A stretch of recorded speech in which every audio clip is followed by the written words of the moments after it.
மா விவசாயிகளை சந்தித்து அவருடைய பிரச்சனைகளை பற்றி பேசிய பிறகு உடனடியாக அரசு அதை நோக்கி இல்ல நாங்க இதெல்லாம் நாங்க செய்ய போறோம், செஞ்சிருக்கிறோம், அடுத்த ஆண்டுல இருந்து இதெல்லாம் நாங்க செய்வோம்னு சொல்லியிருந்தாங்க.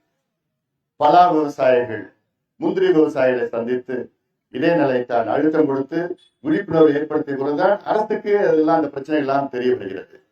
அந்த வகையில இன்று இங்கே மஞ்சள் விவசாய பிரச்சனைகளை கண்டறிய வேண்டும் நோக்கத்திலே இங்கு வருகின்றேன். உலக அளவிலே 90 விழுக்காடு மஞ்சள் இந்தியாவில் தான் உற்பத்தியாகும். உலக அளவில் இந்தியாவிலே கிட்டத்தட்ட மஞ்சள் சாகுபடி செய்கின்ற மாநிலங்களில் தமிழ்நாடு 3ஆம் இடத்தில் இருக்கு. ஆனால் மஞ்சள் உற்பத்தி செய்கின்ற மாநிலங்களில் தமிழ்நாடு 4ஆம் இடத்தில். தமிழ்நாட்டில் ஈரோடு மாவட்டத்தில் 80 விழுக்காடு மஞ்சள் கொள்முதல் செய்யப்படுகிறது. தமிழ்நாட்டில் 80 விழுக்காடு மஞ்சள் ஈரோடு மாவட்டத்தில் இருக்கு. ஈரோடு மாவட்டத்தினுடைய மஞ்சள் 90 விழுக்காடு குர்குமன் இருக்கின்ற வகையில புவிசார் குறியீடு அங்கீகாரம் கிடைத்திருக்கிறது.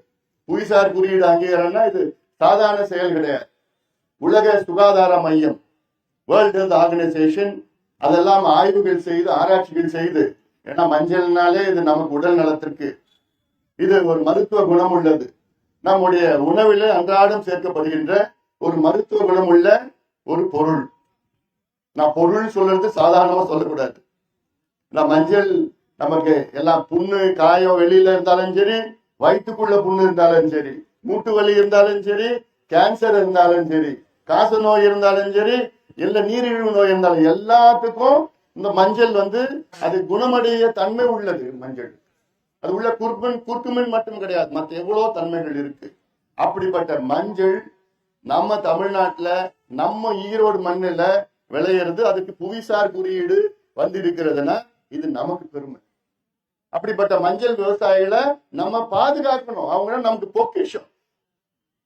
அந்த காலத்துல நம்முடைய முன்னோர்கள் மஞ்சள் இல்லாத நமக்கு உணவே கிடையாது. எல்லாத்திலும் மஞ்சள் சேர்த்துதான். அவ்வளவு தன்மைகள் உள்ள மஞ்சள். இத இன்னும் வேணா விவசாயிகளுக்கு லாபம் இருக்கா? இல்ல. தமிழ்நாட்டுல எந்த விவசாயியும் நான் லாபத்துல பண்ணல. விவசாயிகள் எல்லாம் விவசாயம் பண்றது பெருமை, மற்றவர்களுக்கு உதவி செய்ய வேண்டும் என்ற நோக்கத்தில் தன்னலமற்ற விவசாயிகள் தமிழ்நாட்டு விவசாயிகள். தமிழ்நாட்டில் 63 விழுக்காடு விவசாய பெருமக்கள், விவசாயத்தை சார்ந்தவர்கள், விவசாயத்தை நம்பியிருக்கின்ற 63 விழுக்காடு. ஆனால் இன்று அவர்கள் தான் மிக வறுமையிலே பார்த்துக் கொண்டிருக்கின்றார்கள். இதற்கு என்ன வழி செய்யணும்? அரசுக்கு தெரியல. யார் வந்தாலும் அப்படிதான் இருக்குது. இதெல்லாம் மாற்றம் கொண்டு வர வேண்டும் என்ற நோக்கத்திலே தான் இது போன்ற செயல்களில் நாங்கள் ஈடுபடுகின்றோம். அதாவது இந்தியாவில 7.25 லட்சம் ஏக்கர்ல விவசாய மஞ்சள் பயிரிடப்படுகிறது இந்தியா முழுவதும். அதுல கிட்டத்தட்ட ஓராண்டிற்கு 11 லட்சம் டன் மஞ்சள் உற்பத்தி செய்யப்படுகிறது. 11.5 லட்சம் டன். தமிழ்நாட்டு பங்களிப்பு அதுல மழை நல்லா வந்ததுன்னா 1.25 லட்சம் டன் கிடைக்கும்.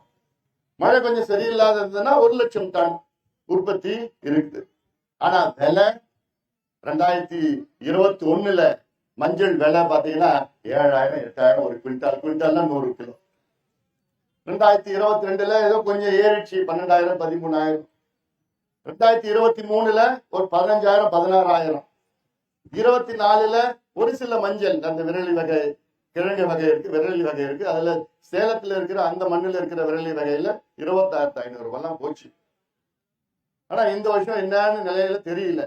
உலக அந்த அமெரிக்காவுடைய அந்த வரி பிரச்சனை, அந்த முக்கியமா மஞ்சள் அதிகமா இங்க ஏற்றுமதி செய்யப்படுகிறது இந்த மிடில் ஈஸ்ட், இந்த மத்திய கிழக்கு பகுதி, இந்த துபாய், சவுதி, அந்த லெபனன், அந்த அந்த பகுதியில எல்லாம் அதிகமா அங்க மஞ்சள் எல்லாத்துக்கும் பயன்படுத்தும். நம்ம மாதிரி அவங்களும் அதை பயன்படுத்துவாங்க. அங்க கொஞ்சம் பதட்டமா இருக்கிற சூழல்ல அது ஏறுமா இறங்குமா. மஞ்சள் இப்ப பாத்தீங்கன்னா 4 இடத்துல அது ஏலம். ஒன்னு ஈரோட்ல 2 இடம் இருக்குது, பெருந்துறையில இருக்கு, கோபியில இருக்கு. இந்த 4 இடத்துல பிப்ரவரி மாசத்துல ஜூன் மாசம் வரைக்கும் ஏலம் விடுவாங்க. ஒரு நாளைக்கு கிட்டத்தட்ட ஒரு 500 டன் 5000 மூட்டை ஏலம் போகும். ஆனா அது போக எப்படி அதிகமா மஞ்சள் விளைச்சுன்னா விலை குறையும். அதனால மஞ்சள் விவசாயிகளுடைய கோரிக்கைகள் என்ன? எங்களுக்கு குறைந்தபட்ச ஆதரவு விலை, மினிமம் சப்போர்ட் பிரைஸ். இப்ப நெல்லுக்கு ஒரு குவிண்டாலுக்கு 2,500 ரூபாய் கொடுக்குறாங்க. அதுக்கு கம்மியா விலை நெல் விலை யாரும் விற்க முடியாது. அதே போன்று அரசாங்கம் நிர்ணயம் பண்ணணும். இப்போ திமுக அரசு ஆட்சி வருவதற்கு முன்பு பல வாக்குறுதிகள் கொடுத்தார். அதுல எனக்கு 43 32வது வாக்குறுதி 43 தெரியல. வாக்குறுதி என்ன கொடுத்தாங்க? நாங்கள் ஆட்சிக்கு வந்தவுடன் தமிழ்நாட்டில் விவசாயில உள்ள அந்த விளைபொருள், குறிப்பாக வாழை, மஞ்சள், மரவள்ளி, மிளகாய் இப்படி போன்ற விளைபொருட்களுக்கு குறைந்தபட்ச ஆதரவு விலை நிர்ணயம் செய்வோம் என்று வாக்குறுதி கொடுத்தாங்க. ஆனா இன்னைக்கு வரைக்கும் அது வாக்குறுதி கொடுத்தாங்கன்னா மஞ்சள் விவசாயிகள்லாம் சந்தோஷமா நிம்மதியா இருக்கணும். விவசாயி என்னைக்குமே சந்தோஷமா இருக்க முடியாது. இன்னைக்கு இந்த காலத்துல விவசாயம் பண்றது நட்டத்துல ஏதோ அவங்க ஒரு சுயமரியாதை அதிகம் விவசாயிகளுக்கு. அப்படி தன்னலமற்ற விவசாயிகளுக்கு இந்த கோரிக்கை, மஞ்சளுக்கு ஒரு வாரியம் வேணும். எவ்வளவு நாளா கோரிக்கை வச்சிருக்கிறாங்க. இந்த பகுதியில மஞ்சள் ஆராய்ச்சி பண்ணணும். அதுக்கு ஆராய்ச்சி நிலையம் ஒன்று வைக்கணும் விஞ்ஞான ரீதியில. ஏன்னா மஞ்சள் தன்மையை நான் சொல்லியிருக்கிறேன்ல, எல்லா பிரச்சனையும் குணப்படுத்தும், எல்லா மருத்துவ பிரச்சனைகளையும் குணப்படுத்தும். வெளியிலயோ பிரச்சனையும் சரி, உடம்புக்கு வெளியில பிரச்சனை, உள்ளேயும் பிரச்சனை, அப்படிப்பட்ட தன்மை உள்ளது. இப்படி பல கட்டுமானங்கள் செய்ய வேண்டும். குளிர்பதன கிடங்குகள் உருவாக்கணும். Gold storage plan. ஏன் விலை கம்மியா இருந்ததுன்னா விவசாயிகள் அங்க இலவசமா அங்க வச்சுக்கிட்டு விலை கொஞ்சம் அதிகமா இருந்ததுன்னா பண்ணலாம். விலை நிர்ணயமா யாரு? Global market. அது ஏற்றுமதி இன்னும் அதிகப்படுத்தணும். ஏற்றுமதி அதிகப்படுத்தினா விலை அதிகமாகும். அது மத்திய அரசு செய்யணும். தமிழக அரசு அதை ஊக்குவிக்கணும், அல்ல அழுத்தம் கொடுக்கணும். குறைஞ்சது அழுத்தமாக கொடுக்கணும். இப்படி எல்லாம் செய்யணும், செய்ய வேண்டும் என்ற நோக்கம். இது நிச்சயமாக நாங்கள் செய்வோம். எங்களுக்கு எல்லாம் ஆசை இருக்கு. இது பத்தி என்னென்ன தெரியுது, எங்களுக்கு என்னென்ன பிரச்சனைகள் இருக்கு, மஞ்சள் விவசாயிகள் என்ன பிரச்சனை இருக்குன்னு எங்களுக்கு தெரியுது. ஆனா அந்த அதிகாரம் இல்லை. அண்ணன் அவர்கள் சொல்வது போன்ற அந்த அதிகாரம் கிடைச்சதுன்னா நீங்க உங்களுடைய கனவு, விவசாயிகளுடைய அத்தனை கனவுகளை என்னால நிறைவேற்ற முடியும். எல்லா கனவுகளும் நிறைவேற்ற முடியும். எவ்வளவு கனவுகள் இருக்கு. இது தமிழ்நாட்டினுடைய பெருமை. இது தமிழ்நாட்டினுடைய மஞ்சள், ஈரோடு மாவட்டத்தில் உள்ள மஞ்சள் உலக அளவில் ஃபேமஸ், உலக அளவில் புகழ் பெற்றது, புவிசார் குறியீடு பெற்றதுன்னா இது எவ்வளவு பெருமை. இதெல்லாம் நமக்கு பெருமையா கொண்டாடணும். இந்த மஞ்சள் விவசாயில நம்ம தலையில வச்சு தூக்கிடணும், சந்தோஷமா இருக்கணும். ஆனா அப்படி இருக்கா? இல்ல. அங்கீகாரம் இருக்கா?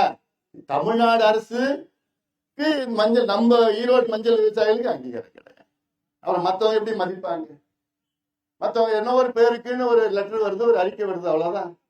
ஆனா இவங்களுடைய பிரச்சனைகளை ஆராய்ந்து கண்டறிந்து அவங்களுக்கு நிச்சயமாக உதவ வேண்டும். உதவி இன்னும் விலை நிர்ணயம் என்ன கேட்டா மஞ்சளுக்கு நிரந்தரமா குறைந்தபட்சம் ஆதரவு விலை 25,000 ரூபாய்.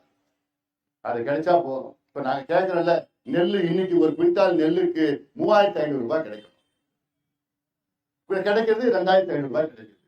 கரும்புக்கு ஒரு டன்னுக்கு 5,000 ரூபாய் ஒரு டன்னுக்கு கிடைக்கும். மஞ்சளுக்கு நிர்ணயம் பண்ணுங்க, நிர்ணயம் பண்ணி 25,000 ரூபாய் ஒரு குவிண்டால் மஞ்சளுக்கு. அது விரலி வகையா வச்சுக்கோங்க.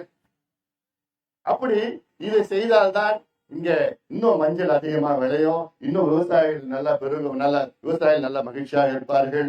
அந்த வகையில தமிழ்நாட்டுக்கு பெருமை, தமிழ்நாட்டுக்கு இன்னும் வணிகம் அதிகமா இருக்கும். இப்ப ஏற்றுமதின்னு சொன்ன, சாதாரணமா ஏற்றுமதினா கிட்டத்தட்ட இங்க 2,000 கோடி 2,500 கோடி ஒரு முன்னாடி எல்லாம் ஏற்றுமதி நடக்கும் மஞ்சளுக்கு. அப்போ அந்நிய செலாவணி நமக்கு கிடைக்கும். இதெல்லாம் இது போன்ற பொருட்களை ஆய்வு பண்ணி தேர்வு செய்து இதெல்லாம் நம்ம செய்யணும். ஏன்னா மற்ற மகாராஷ்டிரா, ஒரிசா, தெலுங்கானா, ஆந்திராலாம் பண்ணிட்டு இருக்கிறாங்க. நம்ம அரசு மஞ்சள் விவசாயிகளுக்கு ஆதரவு கொடுக்க வேண்டும். கொடுத்து நிச்சயமாக மஞ்சள் விவசாயிகளை அடுத்த கட்டத்துக்கு கொண்டு போயிட்டு நம்ம தமிழ்நாட்டுக்கு பெருமை சேர்க்க வேண்டும் என்று இந்த நிகழ்ச்சி மூலமாக நான் கேட்டுக்கொள்கின்றேன்.